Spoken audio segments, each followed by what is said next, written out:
이런 간대 토양은 뭐에 영향을 강하게 받냐면 기후가 아니라 기반함의 영향을 받고, 자, 기반함의 다른 말을 뭐라고 하냐면 어미 모자를 써서 모함이란 말을 쓰기도 해요. 다음 비슷한 뜻으로 모재란 말을 쓰기도 하는데, 그래서 기반함, 모함, 모재의 영향을 강하게 받는 토양, 그걸 간대 토양이라고 부르더라고요. 기반함, 모함, 모재 같은 뜻이에요. 그래서 전 세계적으로 봐도 마찬가지고 우리나라를 봐도 마찬가지고 성대 토양이 훨씬 더 넓은 면적에서 나타나고, 얘는 우리나라 몰량 지수에 의한 기후 구분 방법이 있었죠. 그거랑 일치해요. 그거랑 일치. 그래서 얘는 면적이 굉장히 좁게 나타나더라. 기반함이 독특한 곳에서만 나타납니다.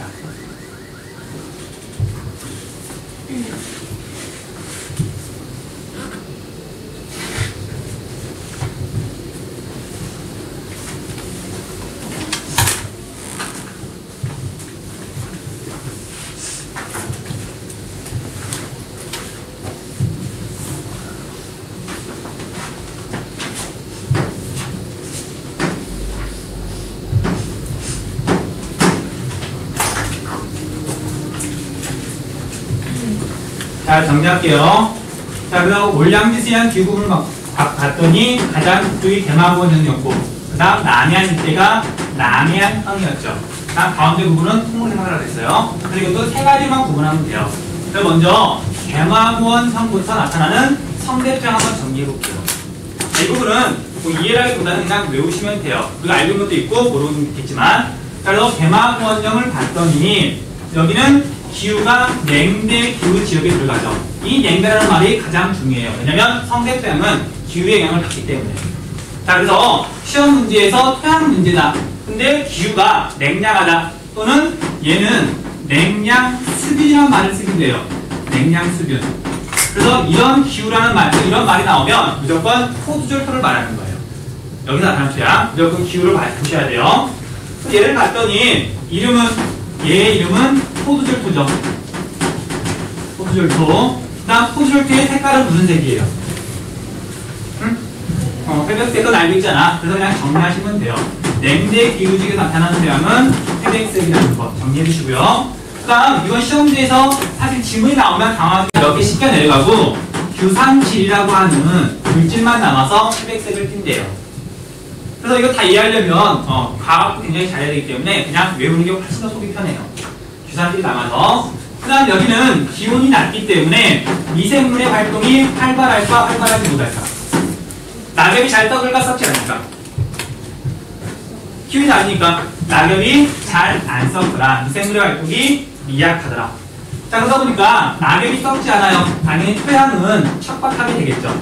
그 다음 중요한 거, 얘의 성격은 굉장히 강한 산성이에요. 강산성. 자, 우리나라 토양은 대부분 산성이지만 특히 포두절토는 굉장히 강한 산성이다. 이 정도가 포두절토에 대한 설명이에요. 이 정도가. 대부분 그냥 쭉 연결이 되니까 기억을 해두시면 될 거예요.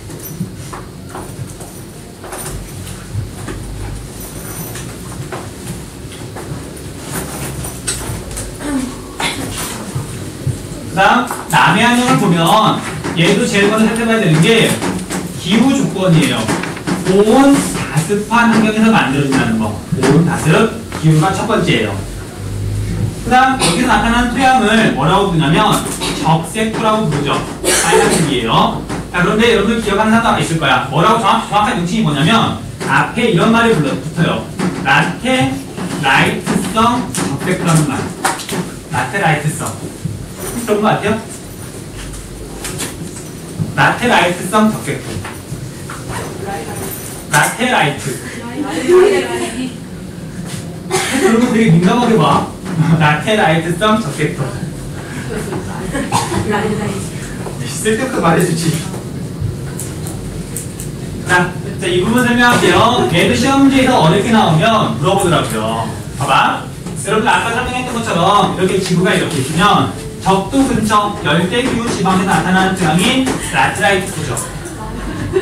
라테라이트토잖아. 자, 그런데 우리나라는 여기쯤에 있는 나라예요. 그래서 현재 기후 조건만 보면 라테라이트토가 나타날 수 없는 기후예요. 온대기후 지역이니까. 자, 제주도 열대기후 아니잖아. 그쵸? 근데 봤더니 분명히 우리나라에도 적색토가 나타나고 대성격이 라테라이트 토랑 비슷하다 이 말이죠. 왜? 그냥 웃겨?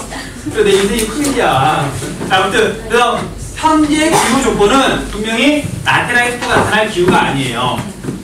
컴퓨터는 기후 조건을 많이 가겠잖아. 근데 우리나라에는 적색토를 봤더니 라테라이트의 성격이 나타나더라. 이게 뭘 뜻하는 거냐면 현재의 기후는 온대 기후지만 과거에는 아마 열대 기후였을 것이다. 이해돼요? 기후는 바뀌잖아. 그래서 이걸 다 적색토라고 부르기도 하고 정확히 부를 때는 라테라이트 성격이 나타나는 적색토라고 부르고 그 까닭은 뭐냐면 과거의 토양이 영향을 미치고 있기 때문에 우리나라는 과거에 열대 기후 지역이었기 때문에 그런 식의 질문이 나오기도 해요. 그래서 고토양이라는 말 기본만 기억해 주시면 될 것 같아요.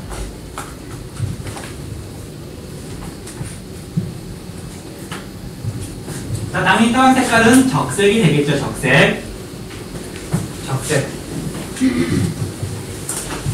자, 조금 더 정리해 볼게요. 자, 이렇게 적색이 나타나는 까닭에 대해서 이제 자주 물어봐요. 정리할게요. 자, 그래서 내가 쓰는 기후 조건 첫 번째, 고온 다습하니까 비가 굉장히 많이 내더라. 그게 첫 번째 조건이에요. 비가 많더라. 다음 두 번째, 기온이 높으니까 여기에서 미생물들이 굉장히 활발하게 활동을 해요. 미생물이 굉장히 활발하더라. 그러다 보니까 잎사귀 같은 것들이 굉장히 잘 썩겠죠. 부식이 잘 일어난단 말이에요. 자, 그래서 비가 내리면서 이제 미생물들이 잘게 부숴놓은 이 부식물들을 갖다가 다 씻어 내려가 버려요. 이해? 그러니까 기온이 높고 습도가 높으니까 미생물들이 낙엽을 잘 썩힌단 말이에요. 그럼 그렇게 잘 썩은 나뭇잎들이 그 자리에 머물러야 되는데 이렇게 비가 많이 오니까 잘게 부서진 것들이 빗물을 따라서 다른 데로 이렇게 흘러가 버린다고요. 이해? 자, 그러면 흘러가 버리고 이곳에 이제 남아있는 물질들이 있어요. 주로 무거운 것들이 남아. 무거운 거, 주로 철, 그 다음 알루미늄 같은 것들이 남는 거예요. 이해? 자, 이런 그럼 금속 성분은 오랜 시간이 지나면 얘랑 합쳐지게 되죠. 산소랑. 그럼 이걸 다 산화됐다고 표현을 하고 녹슬었다고 말을 해요. 자, 철이 녹으면 무슨 색이에요? 빨간색이잖아. 그래서 얘가 토양 색깔이 빨간색이 되는 거예요. 이해돼? 자, 그래서 정리할게요. 자, 라테라이트성 적색토에서 토양이 빨갛게 되는 원인은 첫 번째가 기후 조건 때문에 그래요. 고온 다습한 기후 조건 때문에 낙엽이 잘 썩어서 그게 비에 의해서 다 씻겨 내려가더라. 그럼 남아있는 무거운 물질, 이걸 갖다가 이제 뭐라고 표현하냐면 지문에서는 불순물이라고 표현해요. 불순물, 이런 것들이 남아가지고 산화되더라. 그래서 빨갛게 색깔이 변한다는 거, 그렇게 기억 좀 해주세요. 중요한 건 기후 조건 때문에 빨갛게 변하는 거예요. 기반하고 상관없어요. 기후 조건 때문에 결국 빨갛게 변한다는 거.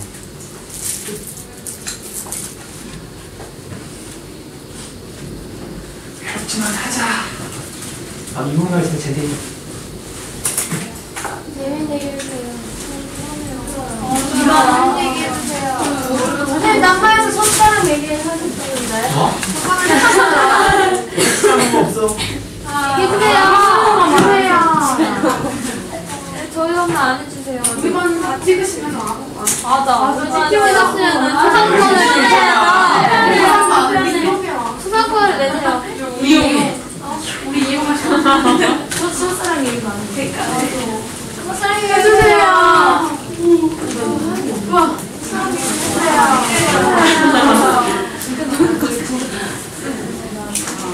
배웠어.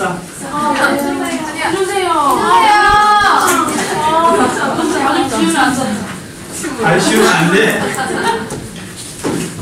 자, 여기까지가 이제 여기 마무리 지을 부분 마무리 지어야지. 자, 그다음 여기는 그냥 음대 기후 지역은 갈색토가 나타난다는 거, 그냥 그렇게만 기억해 주세요. 이 부분은 시험 문제 절대 안 나오고 중요하지 않으니까. 중요한 건 대마권일 때 나타나는 포도를 구하고 남해일 때 나타나는 라테라이트 적색토하고 그렇게 비교하는 문제가 주로 나오고 얘가 빨간색이 되는 원인 물어봐요. 빨간색이 되는 원인. 중요한 포인트는 지금까지 설명한 건 전부 다 기후의 영향을 강하게 받는 상성 성대 토양이라는 거. 반대 토양은